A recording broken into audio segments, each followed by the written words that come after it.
Thank you so much, Libet, Liz, and the group. And it really is a joy to be here. The 2018 retreat was amazing. As a retreat leader, you never know quite whether people will engage and how they'll engage, and it was just a stunning experience, really, I think, for all of us. So that stays in my heart as well.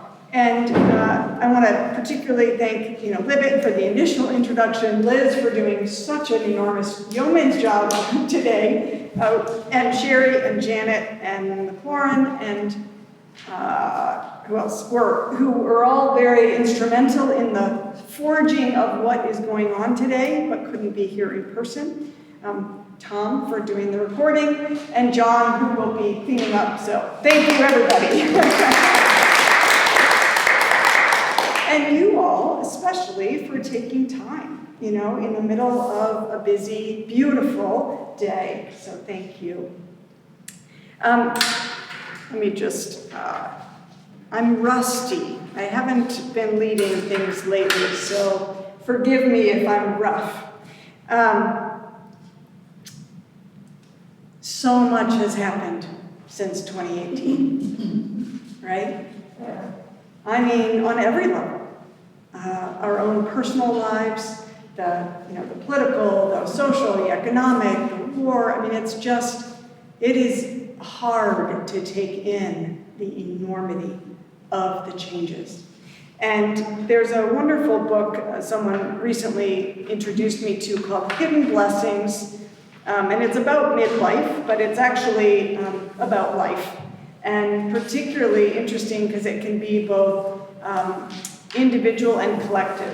And if you are the kind of person who really needs to look at what I'm saying, do. Otherwise, it's really there for you to look at later. Totally up to you, but just know that you don't have to. So I'm going to read just a sentence or two. She talks about this time as a metamorphosis that enables us to see the full measure of the possibility opening up during this period of our lives. The midlife passage invites the death of who we have known ourselves to be. The death of who we have known ourselves to be, and promises the birth of our authentic, soul-infused self, long suppressed under years of outward obligation. I want to ponder that, just hold that in the sort of background to say, I think this era in our human lives is that. A death of what has been and a new birth. And most of us in this room know something about, if not personally, then collectively, birth is a messy, ugly, painful, scary, horrible process, and you forget about it on the other end. But in the middle, it can be hard to remember why you're even here. So this season of my life has been that. And 2 weeks and 2 days after we were together collectively as a group, I fainted and I hit my head. I hit it in the back and it bled in the front, and it was a coup contre coup, leading to a brain bleed. And I have had to, in the course of the year, recognize I could no longer do my job as a rector, and I had to learn to live with a disability. You won't notice much because the disability is I'm able to kind of override for a time, but over time, in a few hours, I will essentially crash cognitively. I will not be able to, function in the same way. So I will have to go and rest and take some hours to reset. It was an unexpected, unwelcome, unresolvable dilemma in my life. And that's what this book names it, when we have unresolvable dilemmas. We then moved during the pandemic to Estes Park, Colorado, right in the mountains by Rocky Mountain National Park, a beautiful place, but as you can imagine, we knew 2 people before we moved, and we knew 2 people a year later. So it was a time of challenge, too. And then I have 2 children and a stepson. My 22-year-old son, is about to graduate Saturday from University of Illinois. I'm so proud of him. And my 18-year-old B-E-E, went off to DePaul in the fall of 2020, and unfortunately suffered some traumatic and tragic experiences, led to months of suffering, which carried quite a bit of PTSD and early trauma triggering, and died by suicide last summer, just at the age of 18. So my life has been one series after another of unresolvable dilemmas, things that will forever change who I am and how I am.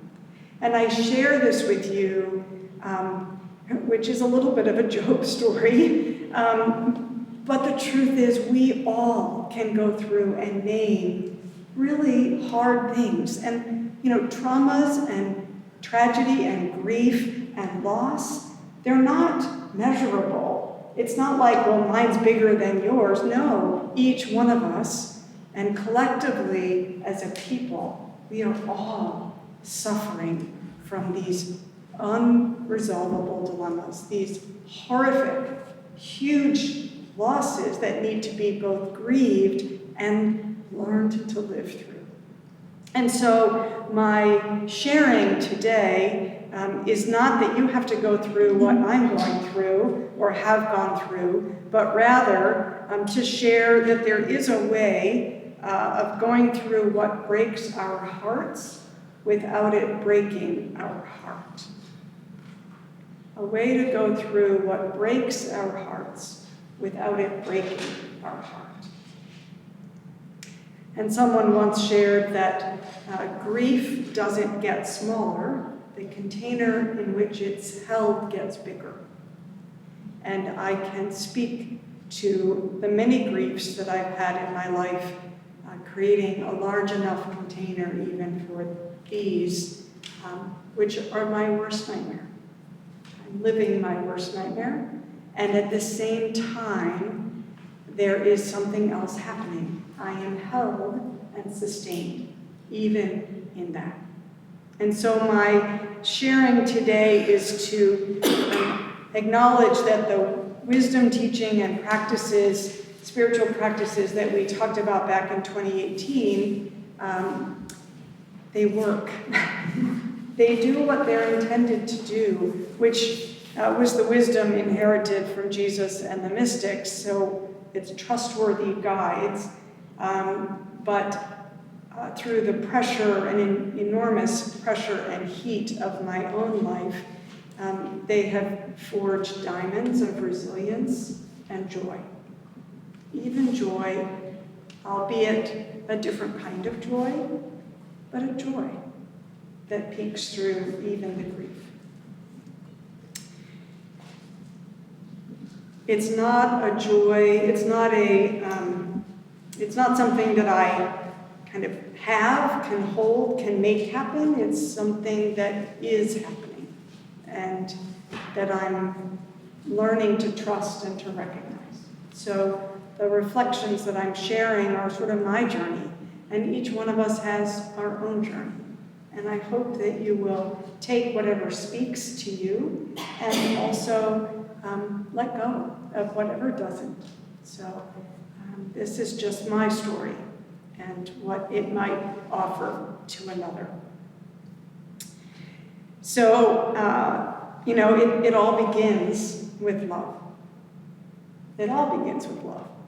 And that truth is so big and so real that it's almost hard for us to see it and know it. There's some beautiful images on just the front page.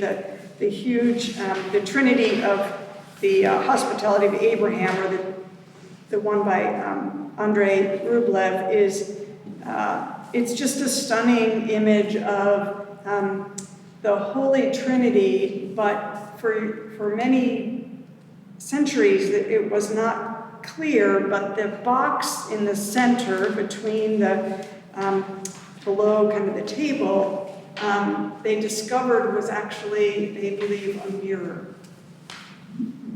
And so we are invited to sit at the table of overflowing love. We are invited to sit at the big kids' table of love. And that table looks like this, sounds like this. This is Meister Eckhart. Do you want to know what goes on in the core of the Trinity? I will tell you. In the core of the Trinity, the Father laughs and gives birth to the Son.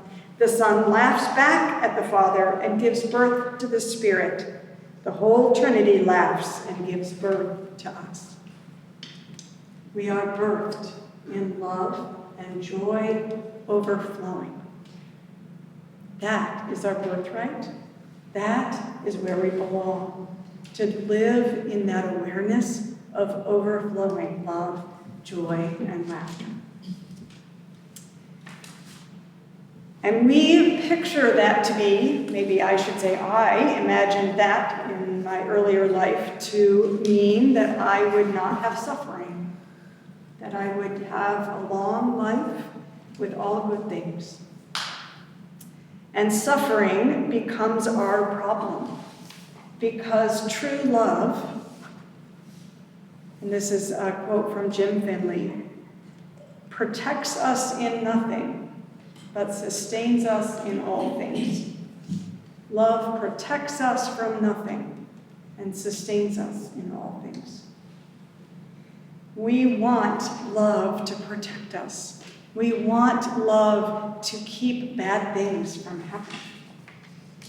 And what we discover is that real love, the love that is birthing all of us all the time, doesn't protect us, but it sustains us.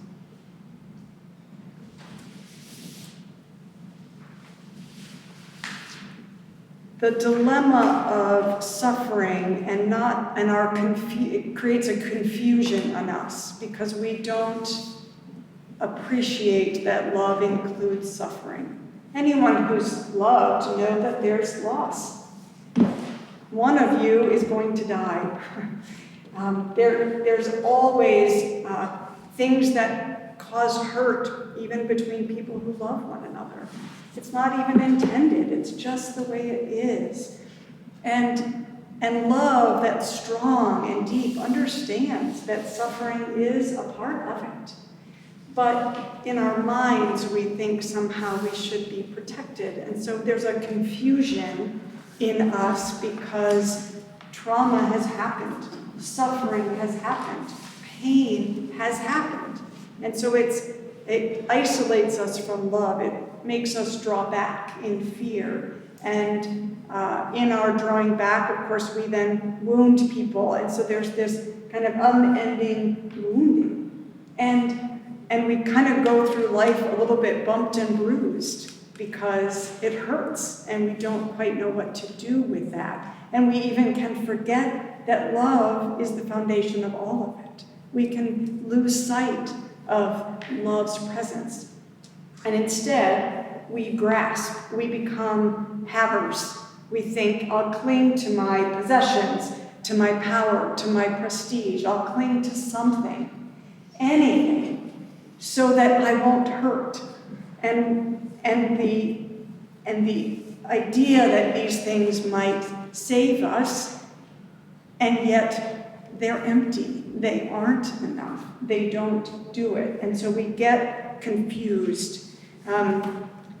Jim Finley, who is one of my primary teachers, you'll hear his name a lot, talks about Thomas Merton saying that essentially without God, we're nothing.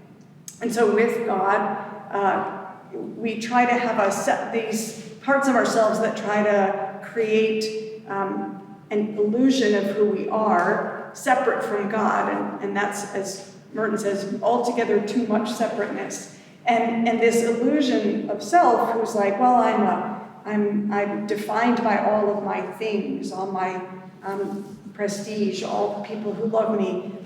It's like having sticky notes on an invisible person who doesn't exist, and they're just like, well, see me because I've got all these things, but they don't sustain. They don't. They're like fig leaves trying to protect us, but they're actually harming us. They aren't satisfying that dwelling in the inflow and outflow of love. And so we suffer further. There's a story about, in the long time past, in order to find monkeys to live in zoos, they would take a gourd and empty it out and put peanuts in it. And the monkeys would reach their hand through, grab a handful of peanuts, and get stuck. They couldn't pull their hand out because it was too big with peanuts, but they couldn't let go of the peanuts. They were trapped by their own clinging. That's the way we are. We get trapped by our own clinging to what we think is essential, and we get stuck.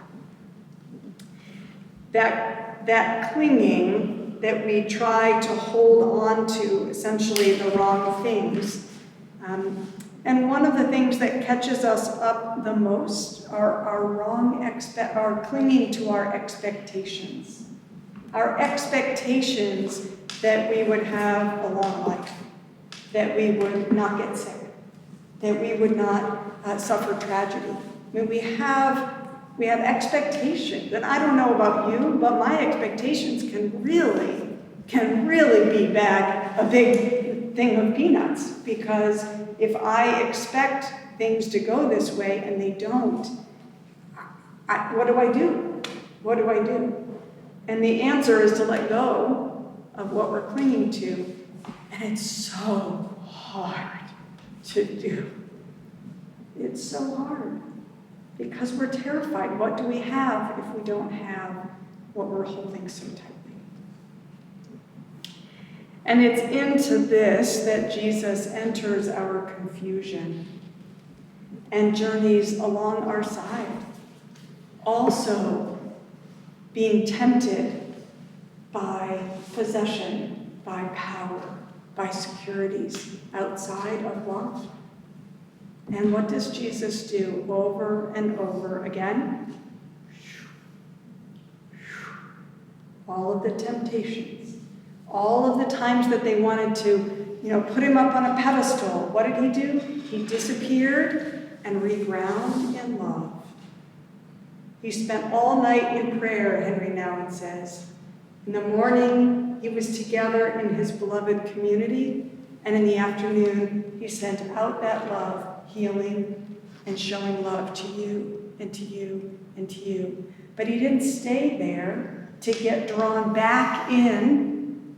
He went back and got regrounded so that he wasn't clinging to how they saw him or what they needed, making him a king or anything else. He knew how to let go, even unto death. Even unto death. He emptied himself to become the form of a human being. And he emptied himself all the way through life, even unto the cross.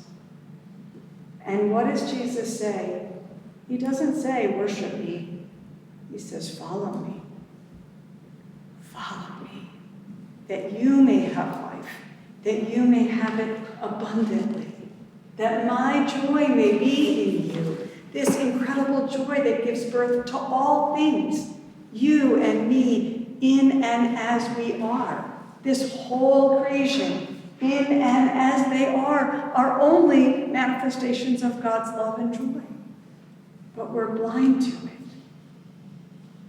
And it is only in this following of Jesus, of letting go, letting go, that we find that we are actually held in love.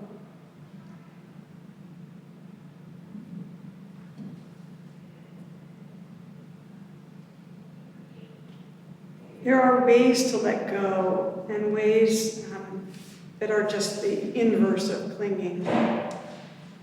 When we let go, it's not an abandoning. It's a trust fall into something greater. And again, Jim Finley says, healing can happen in the presence of someone who does not abandon or invade you. Think about that. Healing happens in the presence of someone who doesn't abandon you, but also doesn't invade you. It's another way of saying doesn't cling to you, doesn't try to make you what you aren't, allows you room to be, to breathe. In my own life, I have had a crash course in the necessity for, the invitation for kenosis, letting go.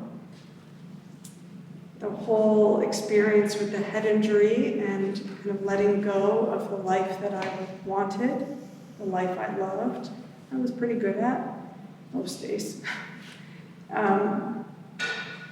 Letting go of B, of knowing that I could not solve the burdens that B carried. I could come alongside. I could drop everything, as I did in Estes Park, to come and be present and give B every possible chance of finding a path forward. But I did it over and over, letting go of my needs for an outcome to look a certain way. Believe me, I wanted the outcome to look different than it does. I wanted B to find a way through and to thrive and to live a long and beautiful, fruitful, joy-filled life. But my desiring that, almost needing that, clinging to that as the outcome, would have gotten in the way of my being able to be present with and not abandon or cling to be. And so, at times, I recognized that while I could offer support or provide a way forward, that I was not, that my way wasn't necessarily a way that B could do or needed to do. That this was B's journey. One of the tools that helped me to do that in the living of it out was the work called From Loving What Is by Byron Katie. And she's got a website, it's a great resource, and it's a tool that is exactly how to live in our day-to-day lives with this letting go practice. And it has 4 questions and then some turnarounds, so I'll use an example here. So the first question is that true? Second question, is that really true? And the third question is, what happens in you when you believe this to be true? And then the fourth question is, what would happen if you let that go? What would it look like if you did? And then the turnaround. So I'll just use this as an example. There was one point where I was so afraid because B was not able to participate in this program that B was in. And it was not the right program. It was not supportive. But if B didn't go that day, then B wouldn't be in any program. And I was living with B. I knew firsthand the living hell that B was in. And so I was desperate for B to find some help above and beyond just my, being loving presence. And, but B could not go, literally could not go. And had asked me just to be present with her if she couldn't. And I struggled. I cried. I was like, because I was clinging to what I needed in that moment. And I went for a walk and I did these questions. And in doing the questions, I could get to, I was limited in what I knew. Did I really know that this was the right thing for her to do? No. I didn't. I knew that there wasn't anything else, but did I know that it was the right thing? Not really. And how did it make me feel when I held on so tightly to this thought? This was what she had to do. Oh, it made me so tense and scared and turned in. And I was like, and B wasn't B anymore. B was what I needed. And when I could imagine letting go of the thought, boy, maybe there's something better. Maybe there is something that's right. Maybe only if we can let go of this can we find what might help.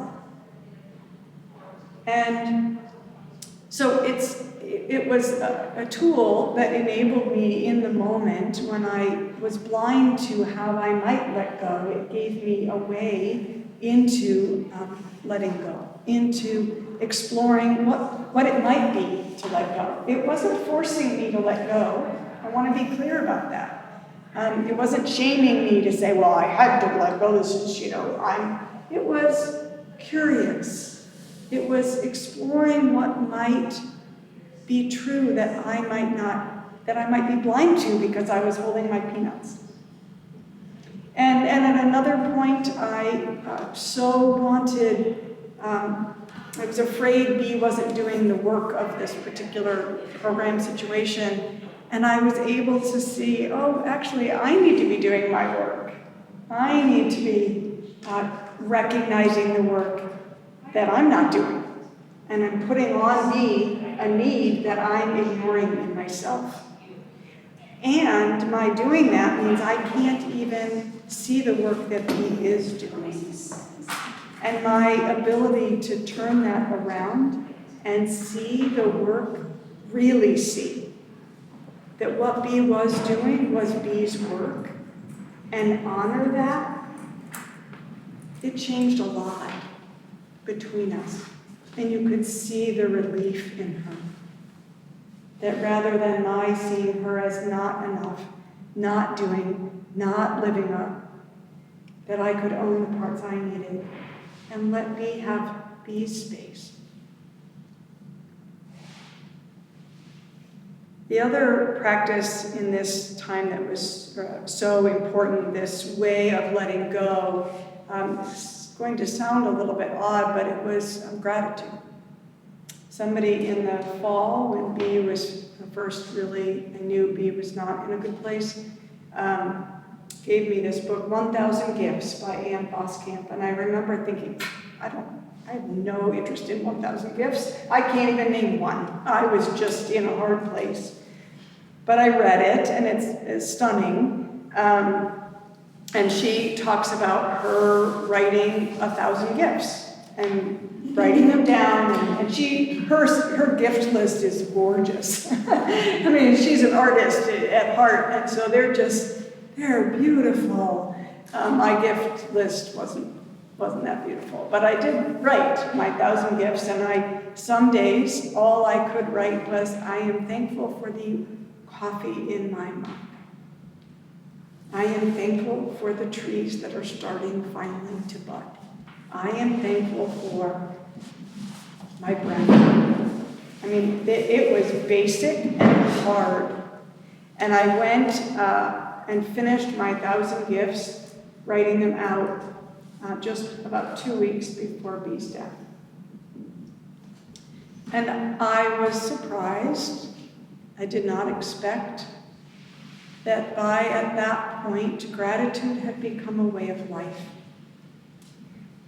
The gratitude would rise up in me without conscious effort. They were just my bread and butter. They were just each breath.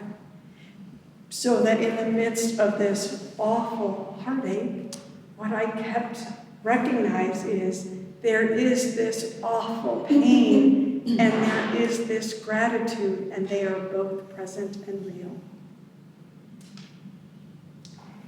And I was really carried and continue to be carried by that welling up of gratitude, that my gratitude and my compassion for B are a big enough container even for my grief.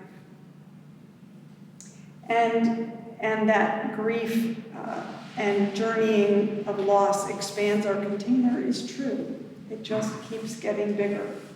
Mother Teresa has a beautiful way of putting it, which is, if I love, let's see what I'm trying to say. I found the perfect paradox that if you love until it hurts, there can be no more hurt, only love. If you love until it hurts, there can be no more hurt, only love. Only love is left. When we let go in this way, only love is left. In the 1,000 Gifts, she comes back to the Greek, Eucharisteo, and kind of plays with that and says, here in the very face of rejection and betrayal and losing everything, Jesus gives thanks. It's right there. He gives thanks. And in breaking up Eucharisteo, she recognizes that, sorry, I have to pull it more directly because I don't want to misquote. So let me just read that one. She says, yes, it's all Greek to me, and this is the word that can change everything, Eucharisteo. It comes right out of the Gospel of Luke, and he took bread, gave thanks, and broke it, and gave it to them. In the original language, he gave thanks reads Eucharisteo. The root word of Eucharisteo is charis, meaning grace. Jesus took the bread and saw it as grace and gave thanks. He took the bread and knew it to be gift and gave thanks. Eucharisteo, thanksgiving, envelops the Greek word for grace, charis, but it also holds its derivative, the Greek word chara, meaning joy. Charis, grace, Eucharisteo, thanksgiving, chara, joy. And I experienced this Eucharisteo. I want to be clear. I will never love that B has died. I will never love that B suffered. That's not what I'm talking about.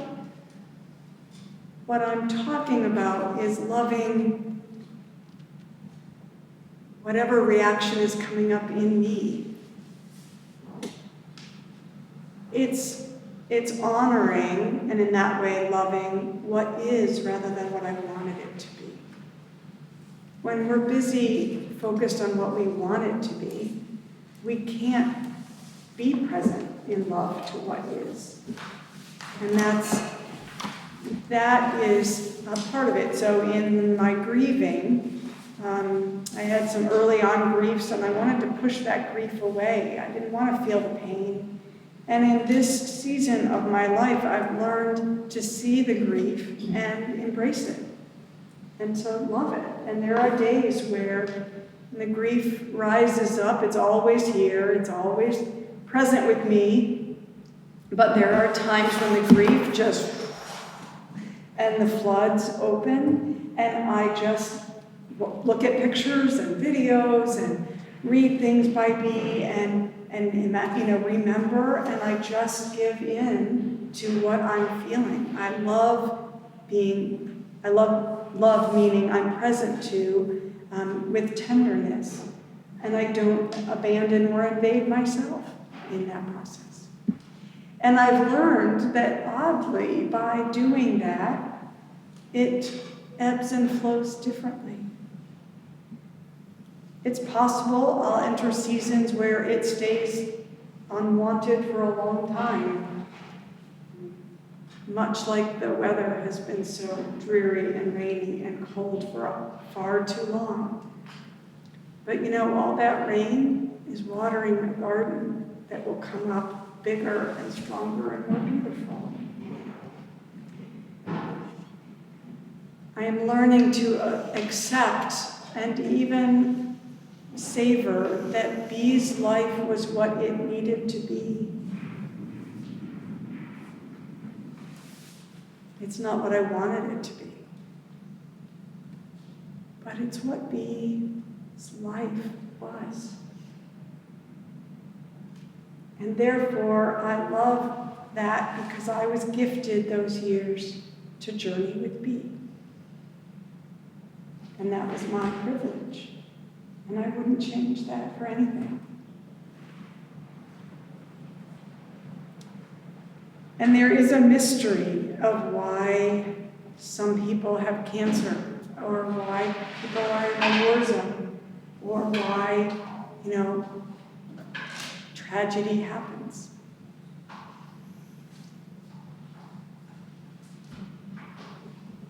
What I have learned is it doesn't really serve much purpose to focus on the why me, or why couldn't it have been this way.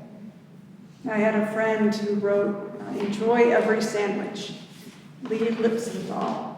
And Lee died way too young of esophageal cancer that he found while biting into a beautiful BLT sandwich.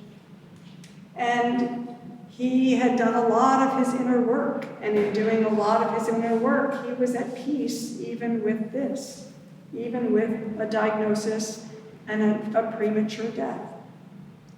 Why?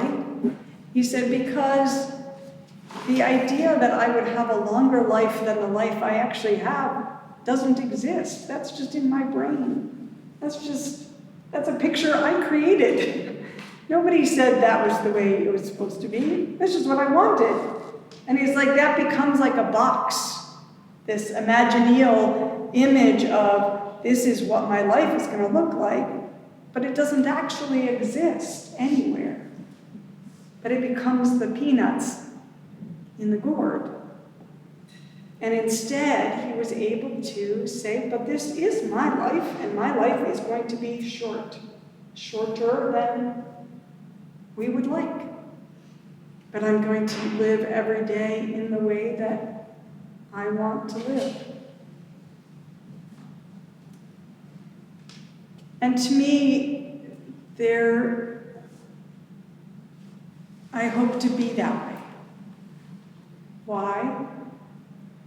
Because I've tried living the other way and it sucketh. I've tried wanting my life to look different in a variety of ways, all through my life. And it's only been in this season where it's looked pretty crappy that I've begun to recognize that by loving it shimmers. It's alive in a way that I couldn't see before. And that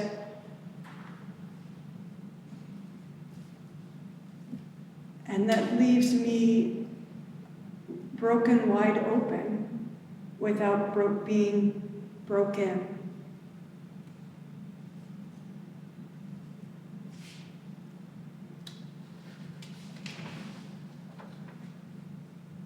There are a number of resources I'm not going to read here,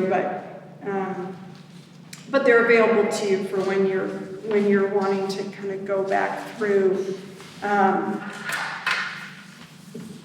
But one of them just called "You Will Lose Everything," and we will.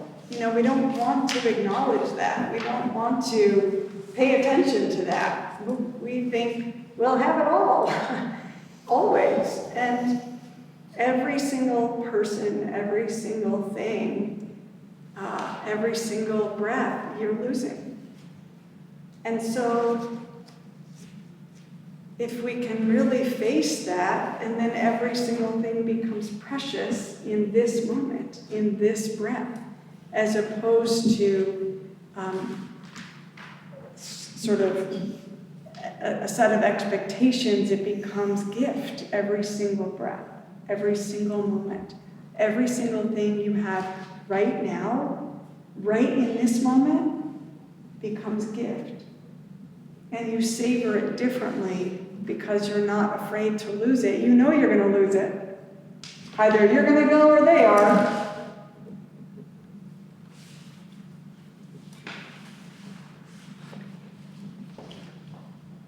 Mary Magdalene is a wonderful witness to us in this. Most of the time we hear in the Passion and the stories about, betrayal and denial and, leaving. Everybody left. Was anyone with Jesus? Well, the image is Jesus was all by himself.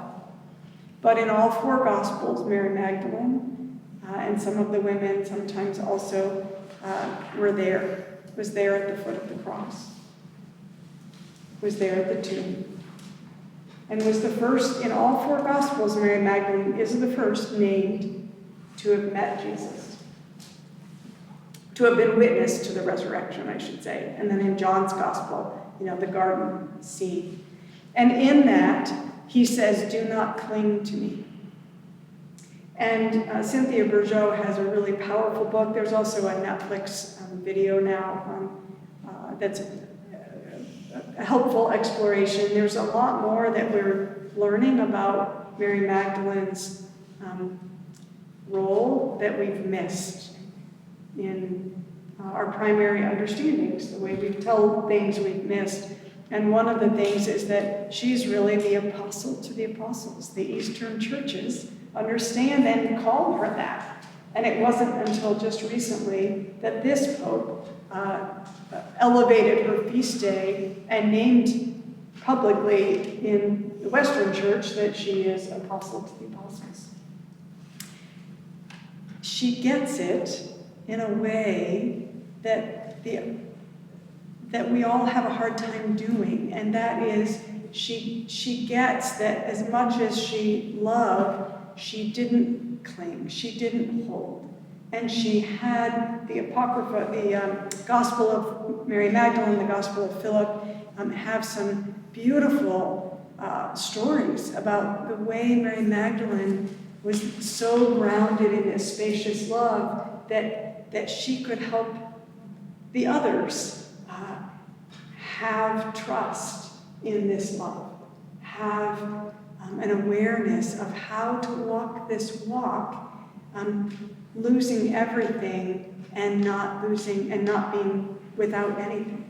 And it's an image that I wish we would incorporate in our Passion and season, that we could recognize the way that, in addition to the ways that we abandon and betray and walk away, we also have in us the ability to stay, to not abandon or evade, to not cling, and to be witnesses, not only in our own lives, but in the lives of others.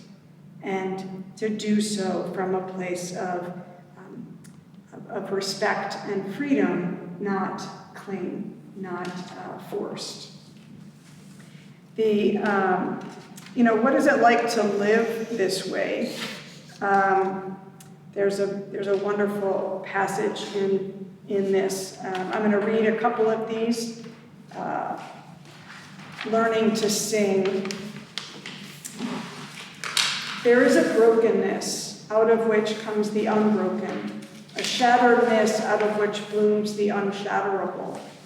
There is a sorrow beyond all grief which leads to joy, and a fragility out of whose depths emerges strength.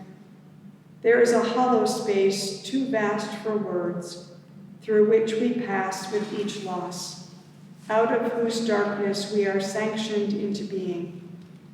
There is a cry deeper than all sound, whose serrated edges cup the heart as we break open to the place inside, which is unbreakable and whole, while learning to sing.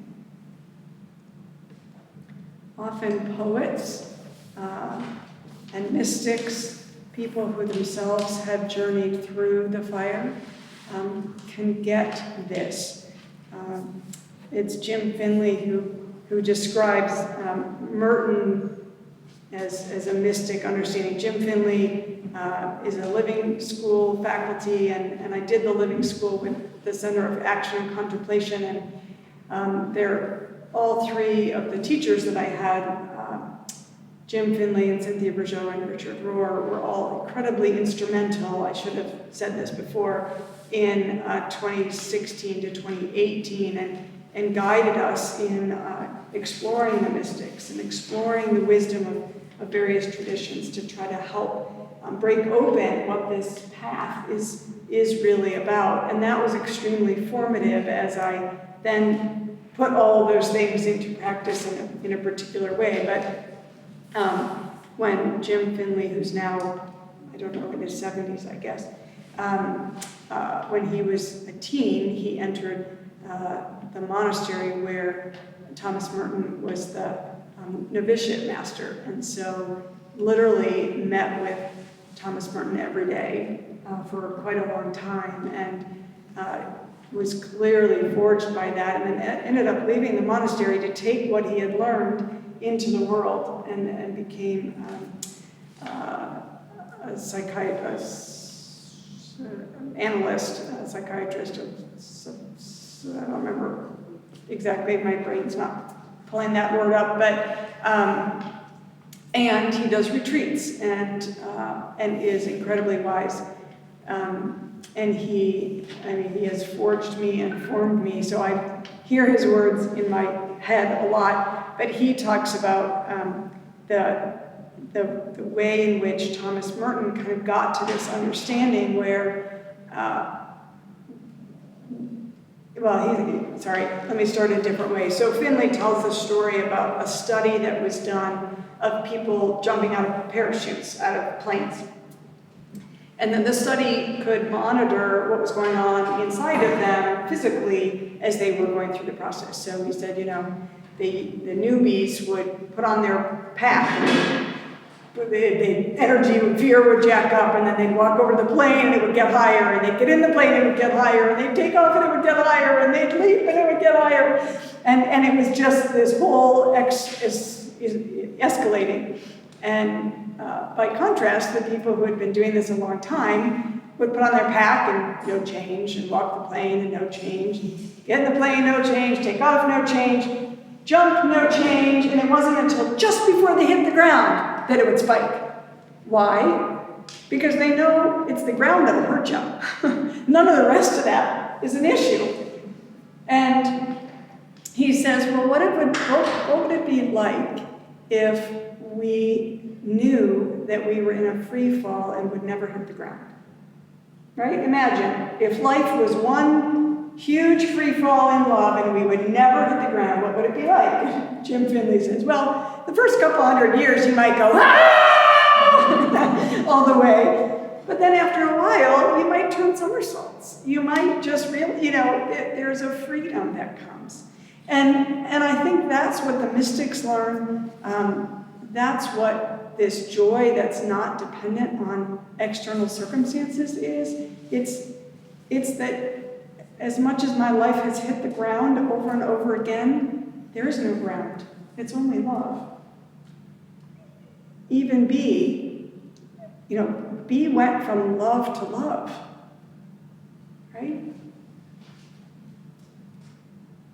We have a certain idea of what the outcome should be, but if we let go and trust fall in love, then all of us are held all the time, even in the midst of the worst of things.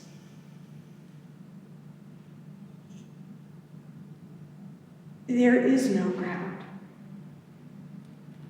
But we only learn that by falling multiple times and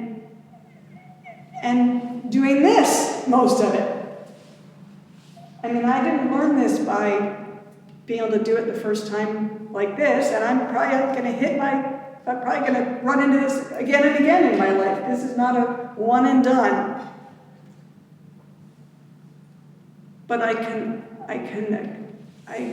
recognize that every time I come to a place of clinging and let go, there is freedom. Every time I fear and hold, I clench, I'm in, and when I can see it, sometimes I can't even see that I'm holding on with a death grip, but when I can see it, I can begin to practice letting go, and something happens. It can be so powerful, and I'm going to encourage you not to look down on this one, because sometimes I think just hearing is important. You'll have it, so don't worry. But this is what this path leads to, okay? It's a poem or prayer that was found by the body of a dead child at the Ravensbrück death camp during a very dark period of our collective history, as I came across it in The Wisdom Jesus by Cynthia Bourgeois.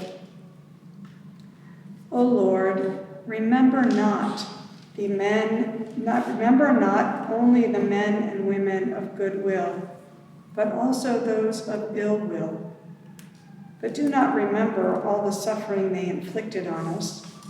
Remember the fruits we have bought thanks to this suffering: our comradeship, our loyalty, our humility, our courage, our generosity, the greatness of heart which has grown out of all this.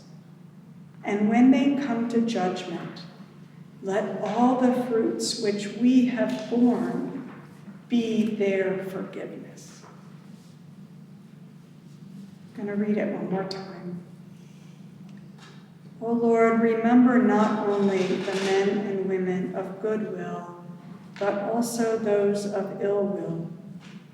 But do not remember all the suffering they inflicted on us. Remember the fruits we have bought thanks to this suffering: our comradeship, our loyalty, our humility, our courage, our generosity, the greatness of our heart which has grown out of all this. And when they come to judgment, let all the fruits which we have borne be their forgiveness. That is our work, my friends. We're not going to get there today, necessarily. We may not ever get there. But that is the diamond that comes out of this work. It's not to say to someone who is suffering, oh, well, you should, be to this place of forgiving. No, this is to come alongside ourselves and others right where we are in the midst of our suffering, neither abandoning nor invading, and trusting that over time it is possible for great suffering to bear great fruit. It is possible for suffering to open our container so wide that we see not our suffering and their ill, but our suffering. That those who cause pain do it out of their pain. It's then that we recognize that we are all one. That you and I are not the same, but we are not other than the same. Your suffering is my suffering. My suffering is your suffering. Thomas Merton would spend long nights not able to sleep and he would hold that someone across the world that he never met in this life would sleep because of it. He said, we will affect people in this life that we will never meet and meet only in the life to come. Mystics understand that we are inextricably bound together. So do scientists. Quantum entanglement finds that subatomic particles, which separate into two particles, become a set of twins. And if the spin of one of the twins is reversed, the spin of the other will reverse also, no matter how far apart the particles travel. As a result, scientists have concluded that the perception of separation in the universe is an illusion.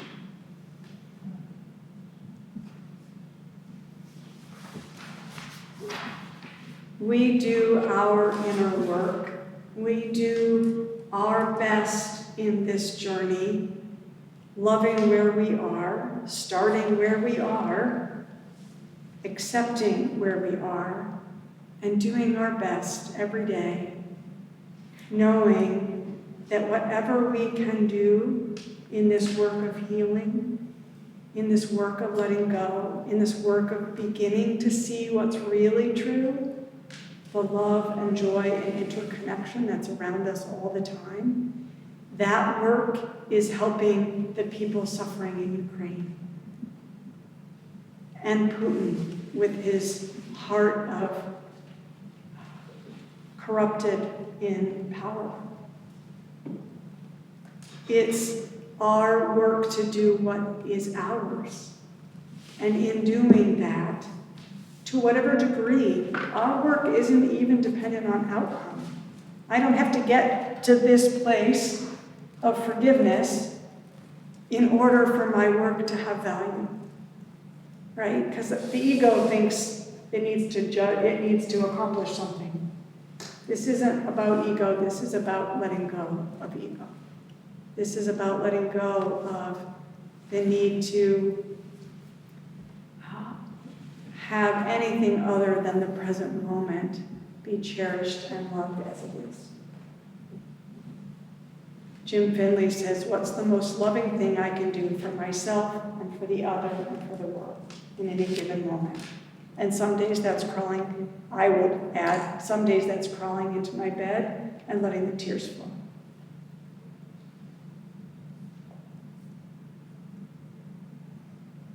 And other days, it's recognizing the mystery of what we don't yet know.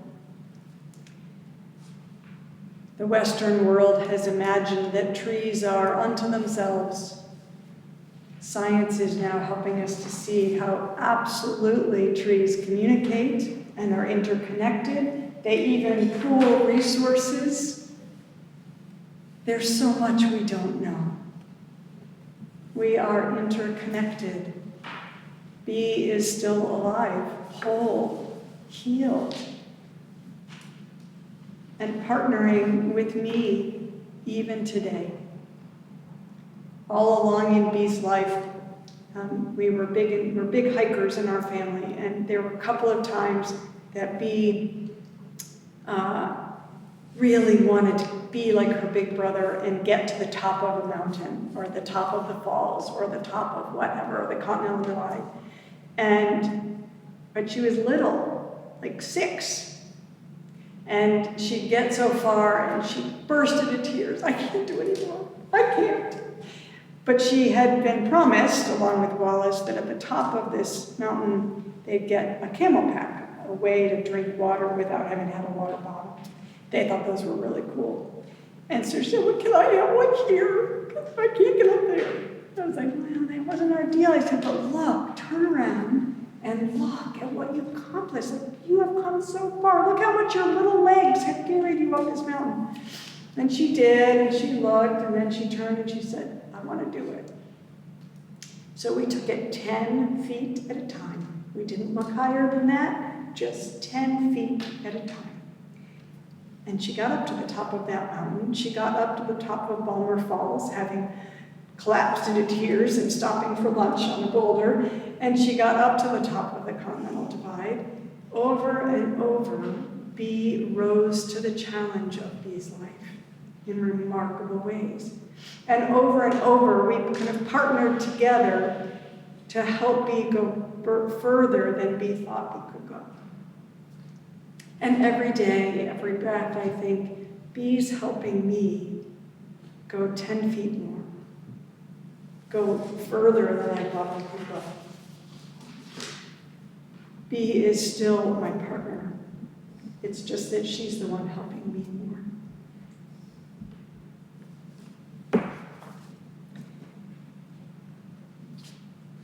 In addition to some of the resources that I've mentioned, there are a few other practices that I just want to kind of name that have made a difference in my life.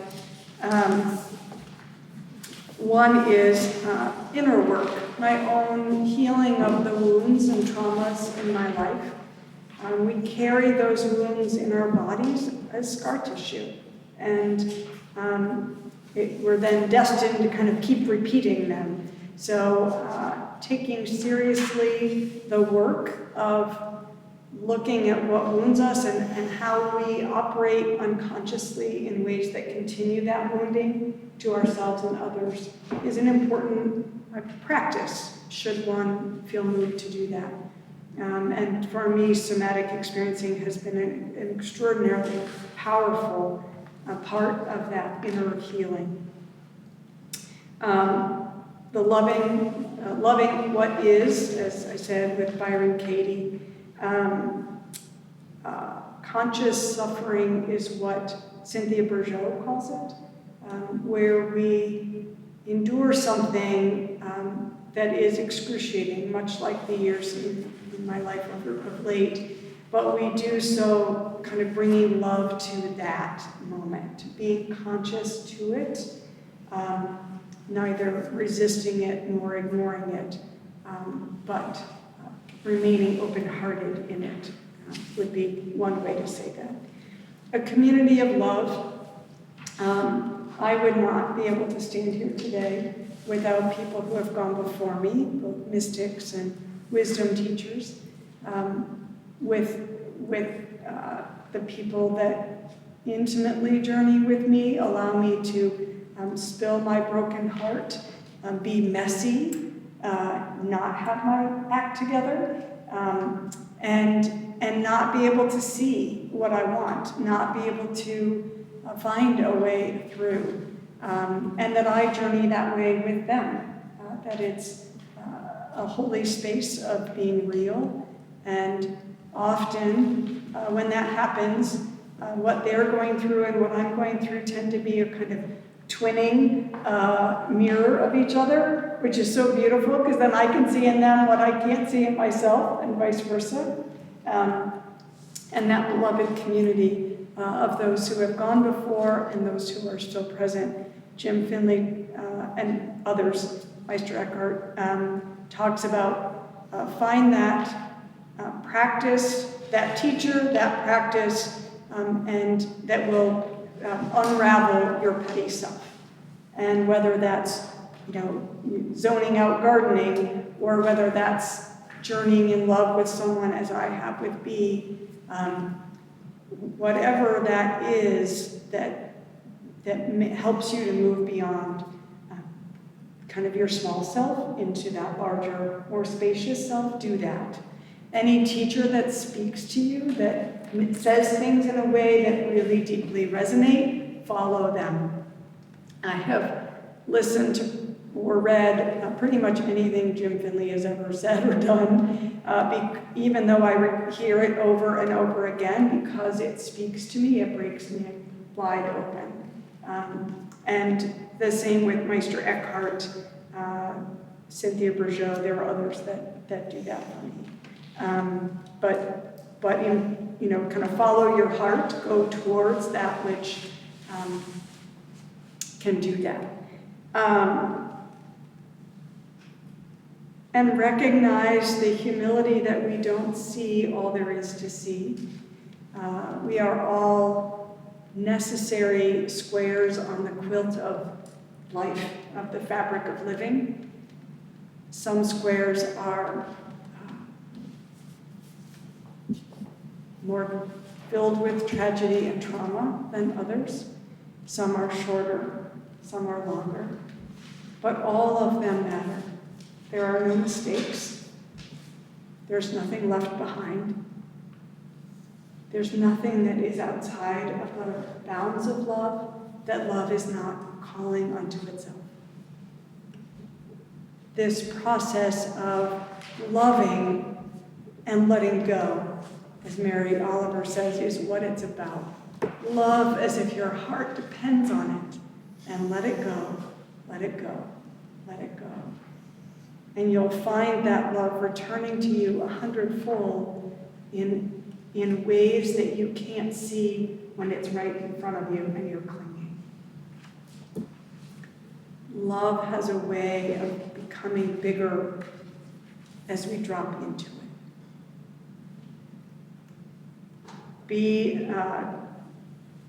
B said in a voice memo that I have just maybe 2 years before she died, and it's breathless. It's just to herself, and she's just like she's found the secret. And she says, the reason I want to make movies is because movies are the way we learn. We go as kids or as adolescents or as adults, and we go to movies so we can see them go through something really hard. And then we can learn how to do that. And maybe that's just the kind of movie I'm drawn to. But maybe, well, even if that's the case, even if I want to do it for some selfish reason, this is what I want to do with my life, is to make movies that help people get through hard things. B's life is that movie. B's life is that movie.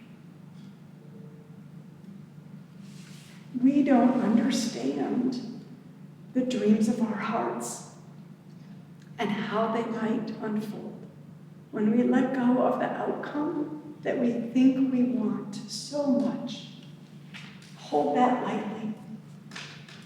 We can be present to what is in a loving, open stance, and we discover that there is only love, every direction.